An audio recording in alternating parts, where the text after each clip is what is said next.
Hi all. So in today's video we are going to discuss about the uncertain diagnosis rule for the inpatient and outpatient.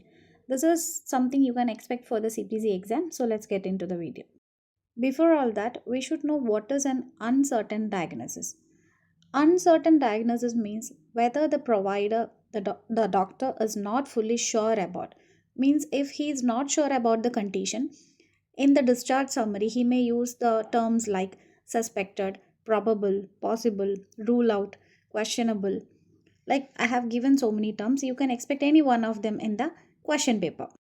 The main thing is that uncertain diagnosis is considered as a confirmed case for inpatients and it is not as that in outpatient. So we'll discuss about that first.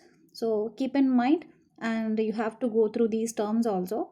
So whether you see the suspected, possible, concern, probable, whatever it is, if these kinds of terms are there in the questions and the doctor may, and it's mentioned that it's an inpatient setting, then you can take it as a confirmed case.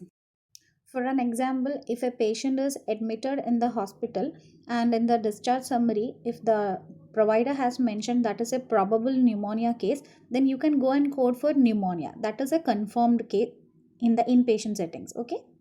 The same case, if the patient arrived in the outpatient setting, you can just code for the signs and symptoms. Don't code for the pneumonia. Okay. Hope it's clear for you guys. Why this inpatient and outpatient setting is very important in medical coding, I can give you the example. Like as we discussed, the probable pneumonia case. See the word probable. So if the patient is an inpatient setting, like the patient inpatient means the patient is admitted, he is observed and he is thoroughly evaluated, many lab tests etc will be done on the patient. Okay, so even after that the doctor is documenting in the discharge summary this is a probable pneumonia case, then the coders, weak orders are allowed to code for pneumonia. The same situation is different for an outpatient setting. Means if the patient is in a short visit to the casualty or something and the doctor just writes this is a probable pneumonia case or rule out pneumonia case, we cannot code for pneumonia. Instead, you have to code for the symptoms like cough, fever, and chest pain. The difference is important because the coding really impacts the treatment records and insurance claims. So check thoroughly in your question. As we discussed, the uncertain diagnosis for an inpatient setting is considered as a confirmed case, and this rule is applicable to both the primary and secondary diagnosis. I can give you an example. Suppose the doctor used the terms like probable pneumonia. Okay, a patient is admitted with fever and cough, and the doctor has written probable pneumonia as the main diagnosis. Along with that, he has written possible sepsis as the secondary diagnosis. So both pneumonia and sepsis you can code as a confirmed conditions. As we mentioned before, we have to check whether the patient is in inpatient setting and whether the doctor has mentioned everything in the discharge summary. Then only you can take it as a confirmed case. Okay. So here I can give you one example that suppose the condition is documented as suspected. Okay. During admission it was considered to be suspected and later it was ruled out. Then you don't have to code it.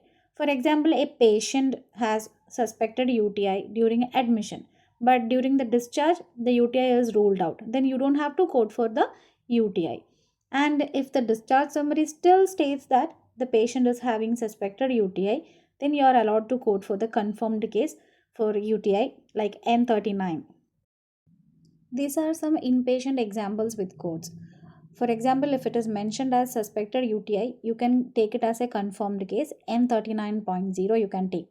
Then concern for pulmonary embolism. If it is a confirmed case and inpatient setting, then go and take I26.99. And for possible upper GI bleed, you can take the GI hemorrhage code K92.2. Just an examples only for your information. Hope now it's very clear for you. And for the outpatient rule, just go and code for the signs and symptoms only.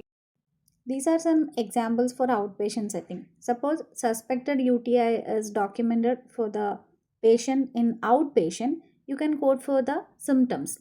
Like the symptoms of UTI is what? Dysuria and frequency. Just go and take the code for that.